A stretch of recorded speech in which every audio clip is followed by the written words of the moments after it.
동의하시면 구독과 좋아요 부탁합니다. 알림 설정도 잊지 마세요.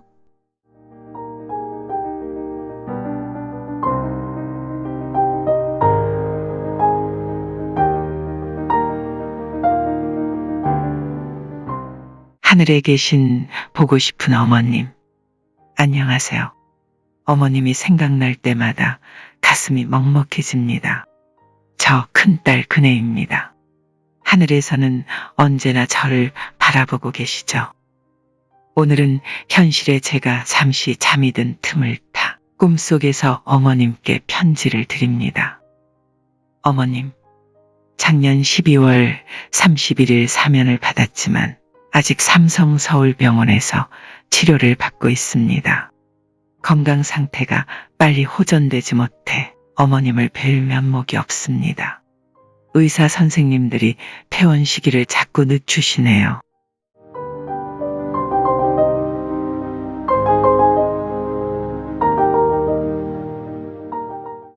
사랑하는 어머님, 퇴원이 되면 어디로 가는 줄 아세요? 어머님이 저를 낳아주신 대구입니다. 국회의원 시절의 지역구인 달성군입니다. 더 정확하게는 유가면 쌍계리입니다. 내곡동 사저를 빼앗긴 현실에서 감옥을 나와서도 어디 갈 곳이 없었는데 유 변호사가 애를 많이 썼습니다. 어머님이 저를 낳아주신 대구 삼덕동 생가도 중구 동성로 5길 25라는 도로명 주소로 바뀌었지만 지금은 폐허가 되었다네요. 제가 18대 대통령으로 취임하면서 생가터 안내판이 설치되었었다고 합니다. 하지만 제가 탄핵 위기에 몰리면서 누군가 빨간색 라카치를 하는 등 훼손하였다가 대구 중구청은 아예 안내판을 철거해버렸답니다. 이젠 많은 사람들이 지나다니는 곳이지만 제 생가터인 줄 아무도 알 수 없게 되었다고 합니다.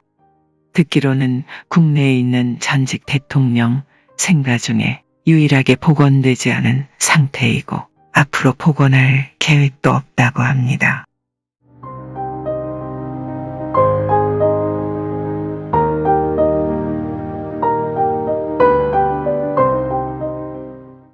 그래도 저에게는 어머님과의 생명의 끈이 시작된 소중한 곳입니다.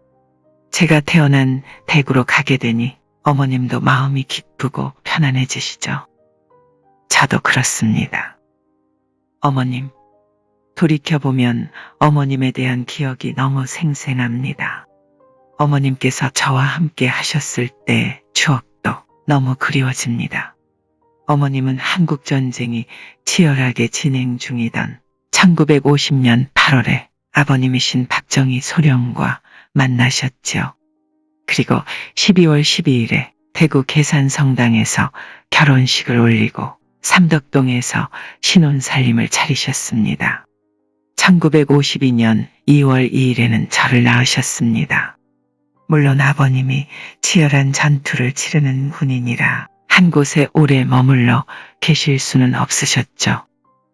그래서 저는 첫돌을 전라남도 광주시 동명동 셋방에서 맞이하였고 서울 동숭동으로 광주로 서울로 다니며 자라는 등 이사를 많이 다녔었죠. 하지만 저는 어머님이 산고를 겪으신 이곳 대구가 언제나 제 삶을 지탱해주는 몸과 마음의 고향입니다.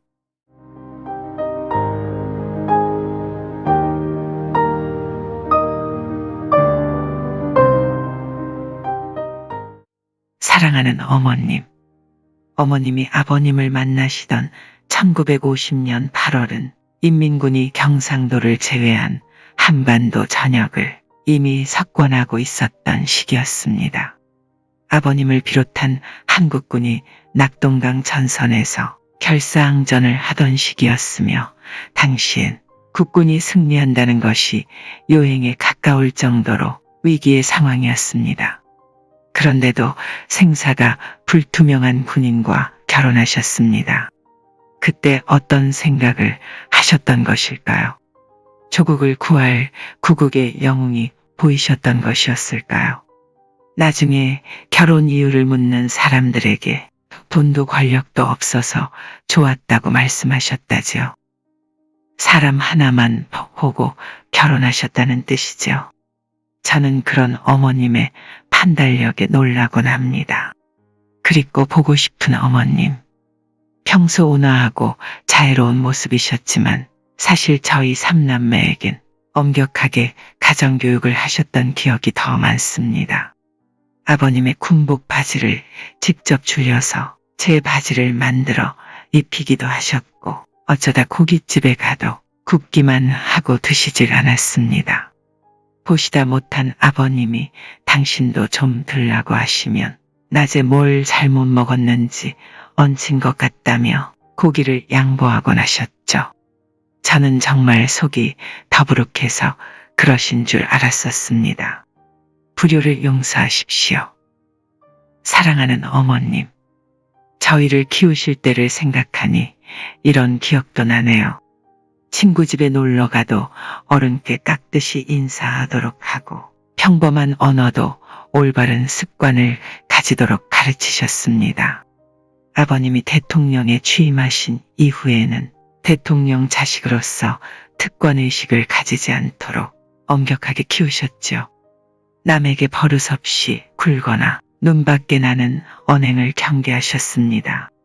그래서 아버님이 대통령이면서도 저는 성심여중에 다닐 때 전차로 통학했습니다.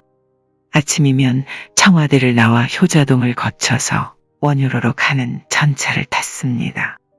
대통령 딸이 대중교통으로 학교 다닌다는 소문이 났지만 아무도 저를 알아보지 못했습니다. 심지어는 전차 차장이 저에게 박근혜를 아느냐고 물어보기도 했었죠. 어머님은 사람들이 저를 몰라보는 걸 다행스럽게 여기며 안도하시곤 했습니다. 그런 어머님의 마음이 그때는 이해가 되지 않았지만 지금은 너무도 가슴 저미게 이해가 가고 마음에 남습니다. 자나깨나 대통령 자식으로 특권의식을 가질까 염려하셨고 그저 평범한 자식으로 자라길 바라신 어머님이십니다. 존경하는 어머님, 이런 기억도 나네요. 오늘은 왜 자꾸 어머님의 평소 모습만 떠오르는 것일까요? 아버님이 대통령이셨지만 청와대 내 가족이 사는 공간에도 화려한 가구나 값비싼 장식품을 찾아볼 수 없던 기억도 납니다. 언제나 집안은 소박하고 단촐했습니다. 사랑하는 어머님, 평소엔 다정하시지만 제가 잘못하고도 깨닫고 반성하지 않으면 엄하게 꾸짖으신 어머님이셨습니다. 제 또래보다 좋은 학용품이나 장난감을 절대로 못 가지도록 하셨고 도시락도 일반 서민과 차이가 없도록 보리가 섞인 잡곡밥에 달걀말이, 콩자반과 깍두기 등이 일상이었습니다. 특히 이범절을 중요시하셨었죠. 보고 싶은 어머님, 이런 기억도 떠오릅니다. 언제나 국민들이 청와대로 편지를 보내오면 단 한 통도 소홀히 하지 않고 챙기시곤 하셨죠. 청와대 분들이 신문고라는 별명을 붙여드릴 정도로 국민의 목소리에 귀를 기울이셨고 조용히 현장에 수없이 직접 찾아다니기도 하셨죠. 심지어는 청와대 안에 야당이라는 소리를 들을 정도로 국민 편에 서서 아버님께 진언을 하시는 경우도 많았던 기억이 납니다. 돌아보니 아버님의 성공 뒤엔 어머님이 계셨네요.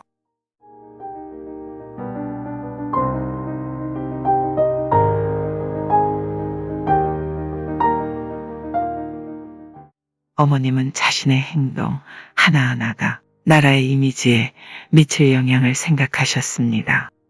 그렇게 자기 관리에 철저하셨습니다. 아버님과 해외 순방을 다녀오셔도 선물 하나 사오지 않으셨습니다. 어려운 나라 형편을 생각해서지요. 단 한 푼도 국민에게 피해를 주면 안 된다는 결벽증에 가까운 어머님의 소신 때문이었습니다. 저는 그런 어머님의 마음을 생각하면 지금도 가슴이 찡해오는 느낌이 듭니다. 돌이켜 생각해보니 제가 오늘날의 시련을 겪으면서도 이겨낼 수 있었던 힘이 바로 어머님이셨습니다. 제가 대통령이 된 후 국산차를 의전용 차량으로 사용한 최초의 대통령이 된 것도 어머님의 영향 때문입니다.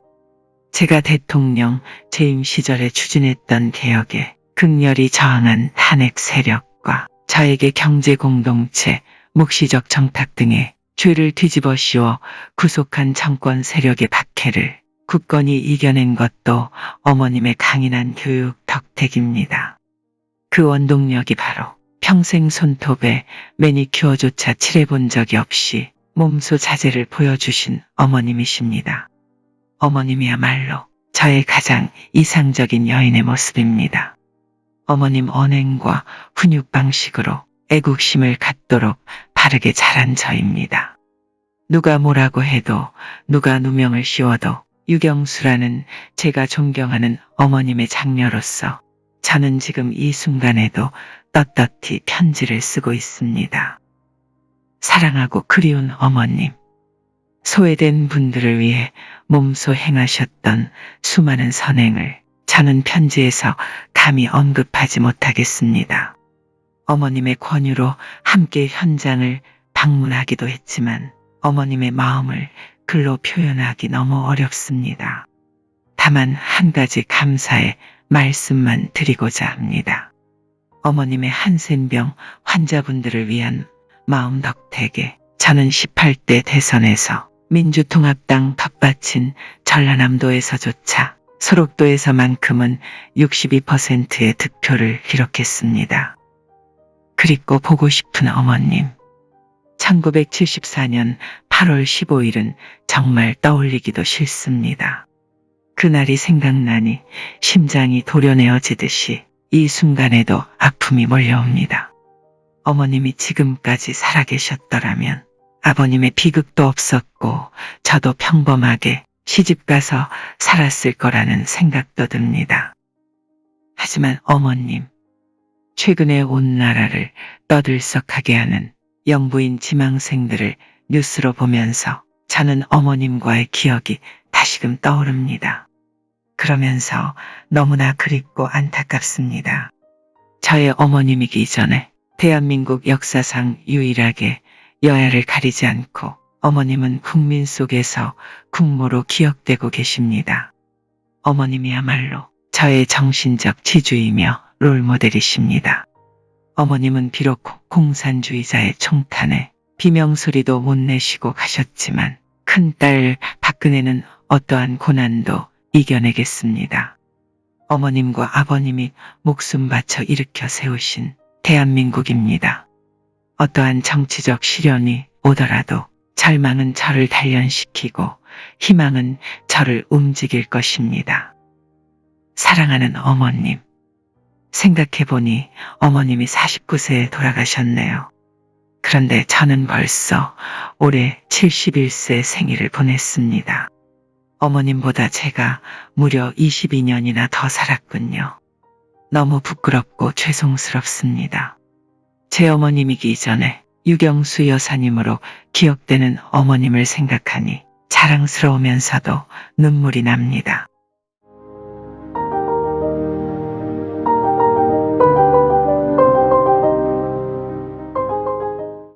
어머님, 하지만 저는 더욱 강해지겠습니다. 어머님의 이름 석자를 항상 가슴에 담고 어떠한 시련이 또 닥치더라도 제가 나라를 위해 할 수 있는 일을 하겠습니다. 하늘나라에서 어머님을 뵐 때 부끄럽지 않은 박근혜가 되겠습니다.